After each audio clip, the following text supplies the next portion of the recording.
আর দেখো এখানে বেগুন, একটাই বেগুন নিতে বলেছিলাম, শসা, গাজর, আর এখানে দেখো কি বড় হলে একটা বিট নিয়েছে, একটা ছোটো করে বিট আনতে বলেছে, আর এখানে সিম এনেছে,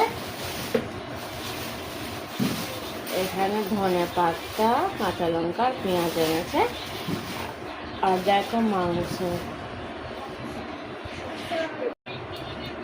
আর দেখো এখানে মুরগির মাংস এনেছে, মুরগির মাংসটা এখন ধুয়ে করে রেখে দেবো, কালকে সকালে রান্না করবো, তোমাদের সাথে রেসিপিটা শেয়ার করবো।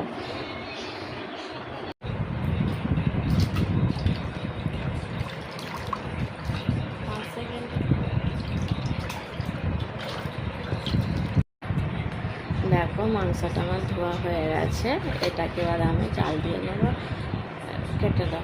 আমি কালকে রাত্রিরের মাংসটা রান্না করবো বলে এখানে একটা কড়া নিয়ে নিয়েছি, চারিদিকে কড়ার এদিকে ঘুরিয়ে দেবো যাতে পেঁয়াজটা কড়াতে ধরে না যায়, চারিদিকে ঘুরিয়ে দিলে আর কি কড়াটা তেলকুই হয়ে যাবে, ভালো করে ভাজা হবে। হয়ে গেছে শুকনো লঙ্কা, তেজপাতা,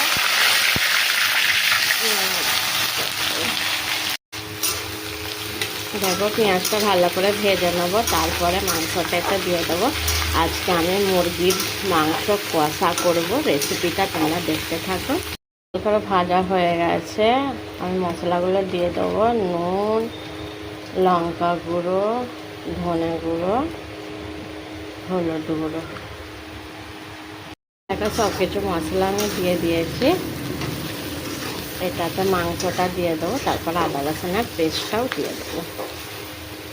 মাংসটা আমি দিয়ে দেবো, কালকে রাত্রিরে এনেছিল তো এই কারণে আমি আর এটাকে ভাজিনি, ভাজতে গেলে অনেক টাইম লাগতো, এই কারণে আমি হলুদ গুঁড়ো আর নুন দিয়ে একটু জল দিয়ে সিটকে রেখেছিলাম। মাংসটা আমি এর মধ্যে সব দিয়ে দিয়েছি, এটাকে এবারে কষাবো ভালো করে।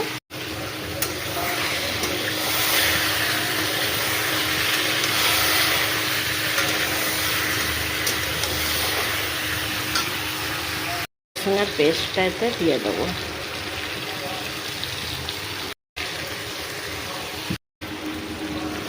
দেখো আদা রসুনটা দিয়ে দিয়েছে, এটাকে ভালো করে কষিয়ে নেবো, কষিয়ে নেবার পরে গরম মশলা, জিরে গুঁড়ো দিয়ে দেবো, আর সেটা জল ঢেলে দেবো, তাহলেই আমার আজকের মুরগির মাংস কষা হয়ে যাবে। আর আমি কুকারে করে নিয়েছি পালং শাকের ডাল, আর এখানে আমি ভাত চাপিয়ে দিয়েছি, দিয়ে দেবো। আমি এবারে জিরে গুঁড়োটাও দিয়ে দেবো, জিরে গুঁড়ো আর গরম মশলা আমার দেওয়া হয়ে গেল, এটাকে ভালো করে কষিয়ে নেবো, কষিয়ে নেবার পরে তারপরে জল ঢেলে দেবো, তাহলে আমার আজকে মুরগির গোশত কষা হয়ে যাবে, আমার আজকে মুরগির মাংস কষা হয়ে যাবে। আমার কষানো হয়ে গেছে, আমি জল ঢেলে দিচ্ছি। দেখো কাঁচা লঙ্কাগুলো আমি এতে একটা একটা করে দিয়ে দেবো,